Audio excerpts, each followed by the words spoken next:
Պետք է գտնեմ բևեռային աստղը հիմա, որպեսզի կարողանամ տելեսկոպին հուշեմ, թե ինքը որտեղ է գտնվում։ Միշտ հետաքրքրված եմ եղել աստղերով։ Ինչ-որ մի պահ եկա այդ կետին, որտեղ պետք էր արդեն տելեսկոպ առնել, որպեսզի հաջորդ քայլը սկսեմ։ Տենց առաջի տելեսկոպը, հետո երկրորդ տելեսկոպը, ու հիմա դեռ չեմ կարողանում կանգնեմ տելեսկոպ առնելուց։ Երևի մի 2 տարի առաջ էր առաջի տելեսկոպը, որ առա 2023-ի մայիսին։ Ու տենց այդ process-ը սկսեց ու դեռ չի ավարտվել։ Սովորաբար ես շատ արագ եմ հոգնում նման հոբիներից առհասարակ, բայց այս մեկը դեռ հետաքրքրությունը պահել է։ Ես մասնագիտությամբ էներգետիկ եմ։ Միայն լուսավորության մասով որոշակի անուղղակի կապ կարելի է գտնել, բայց ընդհանուր որևիցե բան չկա։ Այս հոբին ընդհանրապես ահավոր ռեսուրս է տարա, թե ժամանակի առումով, թե մնացած այլ սովորական կյանքի հետ ինքը բավական բարդ համատեղելի է այդ առումով, որովհետև ինքը հիմնական ակտիվությունը գիշերն է ենթադրում, իսկ գիշերը սովորաբար մարդիկ քնում են, այսինքն այս ամեն ինչ տեղի է ունենում հաճախ քնի հաշվին։ Դրա համար ես վերջերս, երբ որ գիշերը ու անպամած է կամ լուսին է, ես ուրախանում եմ, որտեվ կարելի է քնել։ Ես գիտնական չեմ, ու սա մեծ հաշվով գիտության հետ շատ մեծ կապ չունի, բայց այդ vibe-ը կա, որ դու ինչ-որ պատասխան ես փնտրում։ Իհարկե ալկոհոլիզմը ավելի էժան է, բայց սա ոնց որ ավելի սիրուն է, արդյունքը ամեն դեպս։ Երևի բյուրականն էր, որ տենց լուրջ, համատաբար լուրջ տելեսկոպով, ինչքան հիշում եմ Յուպիտերն էր, սրանից մի 8 տարի առաջ, 10 տարի առաջ, որ ասեմ շատ տպավորված էի, չէ, երևի թե ավելի մեծ բան էի ակնկալում, բայց հետո արդեն երևի մի 5 տարի առաջ, երբ որ այս կոնկրետ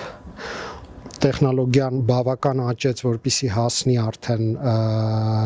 սովորական սպառողին, ոչ միայն գիտնականներին, այսինքն ինքը մատչելիացնում, մատչելի իհարկե շատ կոպիտ է հնչում սրա այս ամեն ինչի վերաբերյալ, բայց արդեն այդ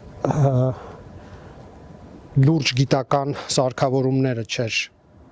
մի քանի $100,000 ամեն մեկը առողությամբ, ավելի հասարակ ու պարզ սարքավորումներ շուկայում հայտնվեցին սիրողական մակարդակի, ու այդ միտքը անընդհատ տաքանում էր, որ կարելի է սրանով զբաղվել, ինքը հետաքրքիր է։ Յուրաքանչյուր setup, յուրաքանչյուր կոմպլեկտ բաղկացած է կոմպոնենտներից, ու ամեն մեկը իր ֆունկցիան ունի։ Առաջնային ու ամենակարևորը tracker-ն է, այսինքն այս սարքը, որի հիմնական նպատակը ապահովել, որ տելեսկոպը ու լուսահավաքը, կամերան ֆիքսվեն կոնկրետ օբյեկտի վրա հնարավորինս երկար ժամանակ ու հնարավորինս ճշգրիտ, քանի որ աստրոլուսանկարչությունը մեծ հաշվով ընդհանուր ոչ մի կապ չունի սովորական լուսանկարչության հետ, որտեղ դու օրինակի համար կարող ես դուրս գաս փողոց ու 100 հատ նկար բերես։ Սա կարող է 7 գիշեր մի նկար ստանաս մեծ հաշվով։ Լավ որակի նկարները ենթադրում են, որ դու պետքա գոնե մի 30-40 ժամ համատաբար մութ վայրից նկարես։ Բնականաբար դա միշտ չի, որ ստացվում է այդ թվերին հասնել։ Իսկն ամբողջ կոնցեպտը նրանում է, որ դու հնարավորինս շատ ինտեգրացիոն ժամանակ հավաքես, մի օբյեկտը նկարես ժամեր, տասնյակ ժամեր։ Առաջի հերթին օբյեկտները, որոնք որ մենք նկարում ենք, դուք անձեն աչքով չեք տեսնում, չէ՞։ Մենակ աստղեր եք տեսնում, մի քանի հատ ինչ-որ մեծ հաշվով Անդրոմեդան կարող է շատ մութ վայրից նկատելի լինի, բայց հիմնականում դուք իրանք շատ խամրած, այսինքն լույսը շատ դժվար է հասնում ստեղ։ Լույսը ցրվում է մինչև հասնում աստեղ, միևնույն է ինքը հասնում է, բայց մեր աչքի զգայունությունը բավարար չի իրան ընկալելու համար։ Երբ որ դու մի օբյեկտի վրա կենտրոնանում ես ու սկսում ես ժամերով տվյալ հավաքել, այդ ֆոտոնները, որոնք շատ ցրված են աչքի համար, բայց բավարար են, որպեսզի կամերայի մատրիցան իրանց ֆիքսի, իրանք սկսում են շատ դանդաղ մատրիցայի վրա ազդել ու չեն ազդում սենց միաշերտ, ամեն պահ ինչ-որ մի հատվածն է փաստացիորեն ռմբակոծվում ֆոտոններով։ Երբ որ դու շատ երկար ես պահում, օբյեկտի ամբողջ իր կոնտուրով, իր դետալիզացված տվյալները, լույսերը գալի վերջի վերջո հասնում են քո մատրիցային։ Հետևաբար, ինչքան երկար ես դու պահում, դու այդքան նվազեցնում ես մթնոլորտային ֆլուկտուացիաները, թերմալ ակտիվությունը ու ամենակարևորը արդեն տեխնոլոգիական առումով աղմուկը, որը որ առաջանում է ավելի մատրիցայից եւ այլն եւ այլն։ Եթե գիշերը օրինակ հեռախոսով փորձեք նկարեք, կտեսնեք ինչքան մշուշոտ աղմուկոտ է դառնում նկարը։ Այս բaragայում ինչքան երկար ես անում, այդքան դրա ազդեցությունը ավելի նվազեցնում ես։ Մի քանի կատեգորիա կա այս առումով սրանով զբաղվողներին, մարդիկ ովքեր զուտ Instagram-յան ակտիվություն են կամ սոցիալական ցանցերում են, մարդիկ ովքեր արդեն ավելի մի քիչ մասնագիտական միջավայրերում են այդ նկարների իրանց հրապարակում ու սենց սոցցանցերը իհարկե փչացնում են այդ առումով, փորձում ես ավելի արագ անես, քանի որ ենթադրվում է, որ օրինակ հետևորդներին հետաքրքրված պահելու համար պետք է հաճախ պոստ անել, դե արի ու հաճախ պոստ արա, եթե մի շաբաթ քո մոտ մի նկարն է։ Այդ եկ ուրիշ հարց է, թե ինչի համար եմ այդ ամեն ինչ անում, ես չգիտեմ, կոմերցիա չի ենթադրում ես ամեն ինչ։ Ինչ-որ գամբլինգը էլի ազարտ է սկսել ես ու process-ի մեջ ես։ Սրա լիարժեք պոտենցիալը բացելու համար քեզ պետք է մութ միջավայր, այսինքն այն ինչ որ հնարավոր է նկարել արագածում, արագածի փեշերից մի ժամում, ստեղ դու կարող ես ծախսես 10-15 ժամ Երևանում նկատի ունեմ կամ այլ ինչ-որ լուսավորված քաղաք։ Ու միևնույնն է նույն արդյունքը չստանաս։ Լուսային աղտոտվածությունը դա արեստացին լուսավորումն է, որը որ արեստացին ու աննպատակ, լավ, եկեք սենց ասեմ։ Թվում է ուշադիր նայեք, օրինակ քաղաքին ահռելի քանակությամբ աննպատակ լույս կա, օրինակի համար Մայր Հայաստանը, հա? Շատ սիրուն լուսավորում ենք արձանը ու նաև վերև մի քանի կիլոմետր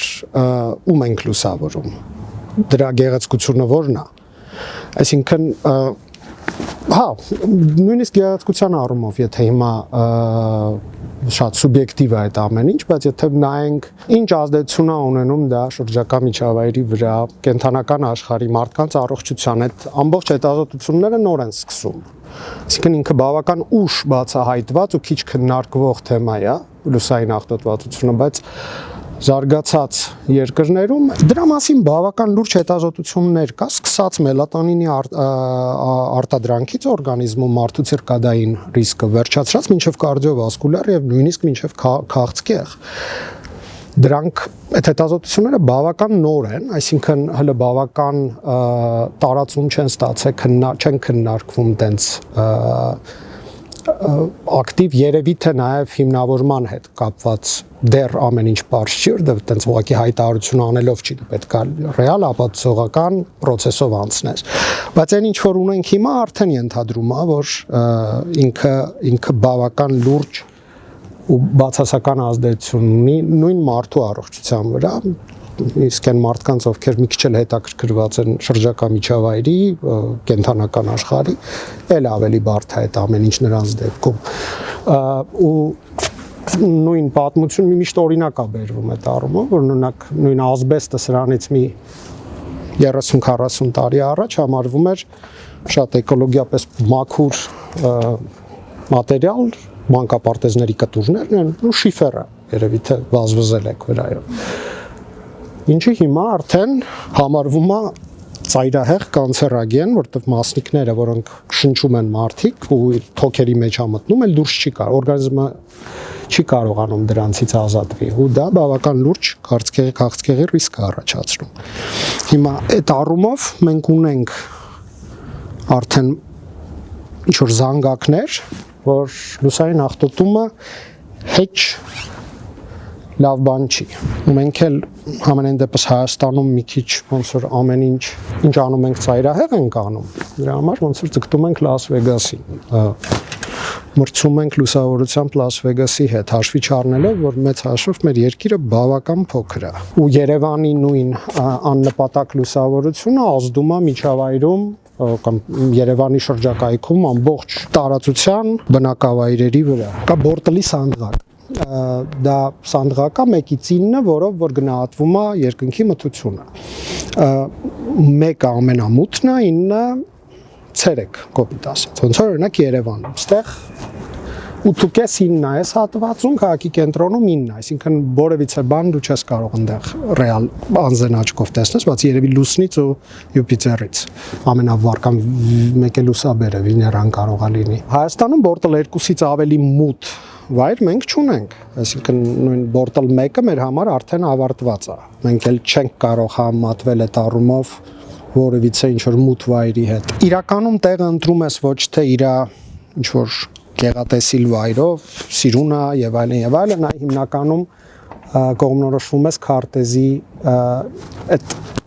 թվային քարտեզներով, որոնք որ ցույց են տալի, որ այդ կողմերը մութ է։ Բայց քանի որ քարտեզները հիմնականում արդեն հին են, դու փաստացի պետքա գնաս հասկանաս տեղում ինչ վիճակ է։ Օրինակ Երևանը, օրինակ այս կոնկրետ այս կետը, որտեղ մենք կանք 2020 թվականի քարտեզը ասում է, որ Բորտալ 5 է, ինչը բավական նորմալ ցուցանիշ է, բայց փաստացի արդեն Բորտալ 8.5-ն է։ Ու քանի որ թեման այդքան պոպուլյար չի, էկոլոգները նոր են սկսել այդ հարցերով զբաղվել։ Դա այդ վերլուծությունները հաճախ տեղի չեն ունենում, քանի որ ենթադրում են ֆինանսավորում չկա, բայց դա փոխվում է։ Հիմա գալակտիկաների սեզոնն է ընդհանրապես համարվում, այսինքն շատ են գալակտիկաները, որոնք բարդա քաղաքից նկարել է, որովհետև եթե միգամածությունների դեպքում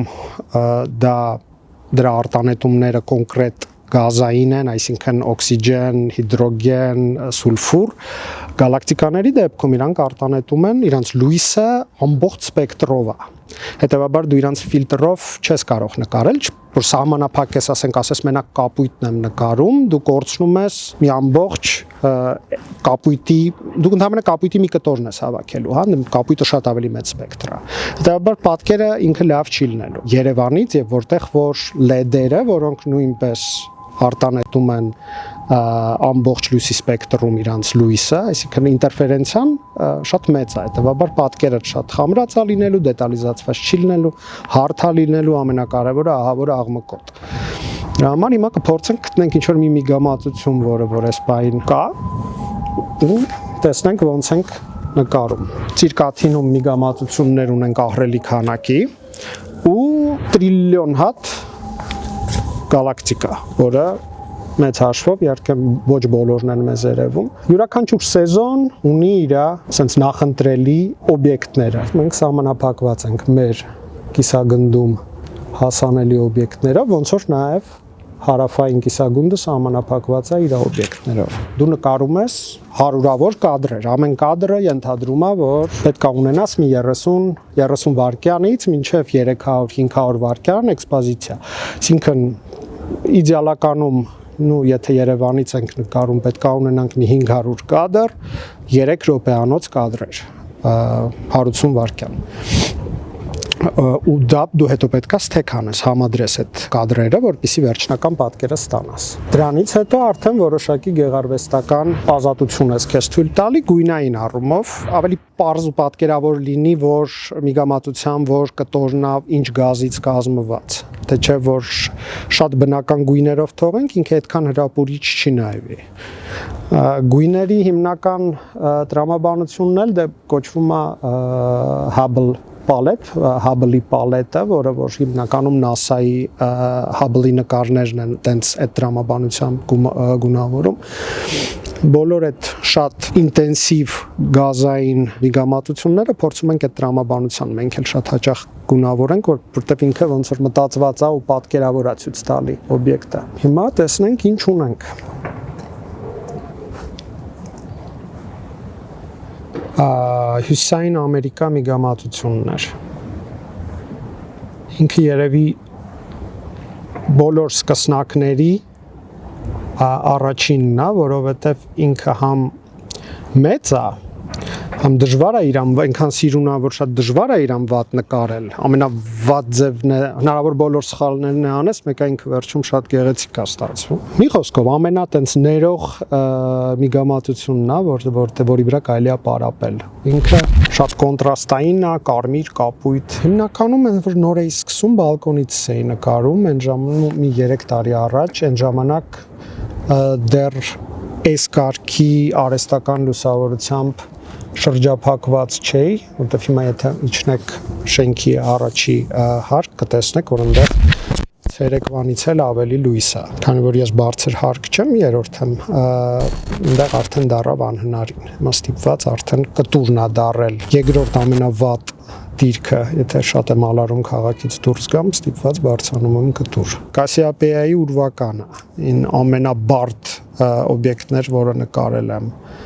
ու ես չէի սպասում, որ ինքը կստացվի։ Ինչքան լույսը ավելի դժվար է հասնում մեզ, նույն աղտոտման, մթնոլորտային ակտիվության, թերմալ ակտիվության, մթնոլորտային խտության, մեկ-մեկ չէ, հիմնականում եթե ուշադրություն դարձնեք, հորիզոնի վրա է, երբ որ մոտ է հորիզոնին լուսինը նորա դուրս գալի, այդ ժամանակ է իր գույնը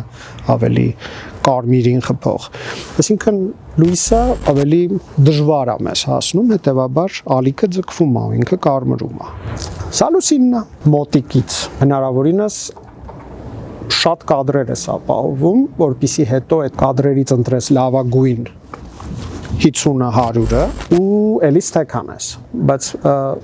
շատ կարճ էքսպոզիցիա է, այսինքն հիմա կոնկրետ այս նկարը տեսեք, լուսինը 0.01 վայրկյան է էքսպոզիցիան ու մեկը ինքը վառն է ահավոր։ Ես փորձում եմ իրան իջացնեմ, հիմա ուղղակի նկարում։ Սա սիրուն լուսին է։ Մենք գիտենք, որ յուրաքանչյուր գազի տիպ, գազային կուտակում ունի իր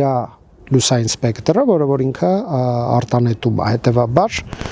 մենք մեր պատկերացումներով, այն ինչ որ մենք գիտենք, դրանք գունավորում ենք համապատասխան։ Մենք գիտենք, որ հիդրոգենը հիմնականում կարմիր է, օրինակի համար։ Ու դրան, այդ թե կարմիրի որ երանգն է, այդ արդեն գեղարվեստական ազատությունը։ Կոնկրետ այս սեթափը $4000 մենակ թրեքերն է։ Շատ հաճախ ինձ ընկերներս, ովքեր մի քիչ մասնագիտական ավելի լուսանկարչությամբ են զբաղվում, հարցնում են օրինակ ինչի՞ չես կոմերցիայի մոնետիզացնում ես ամեն ինչ, ինքը ուղղակի չի աշխատի որպես մոնետիզացիայի մոդել, ինքը չի գործում, ինքը թանկ է, հետևաբար ես չգիտեմ դու ինչ պետք է անես, որ կարողանաս կոմպենսացնես սարքավորման արժեքը, ու քանի որ հետաքրքրությունն է մարդիկ անտարբեր են ուղղակի sense բաների նկատմամբ։ Գնացինք ռոզետայի հետևից։ Ռոզիկին գտանք։ Քամի ասկսը։ Իսկ քամին երկրորդ թշնամին է։ Եվս 70 վայրկյան։ Մարսն է բարդ նկարվում, դեռ մոտս լավ չի ստացվել։ Ռոզետայի հիդրոգեն ալֆան, այսինքն կոնկրետ մի գազի լուսային արտանետումը։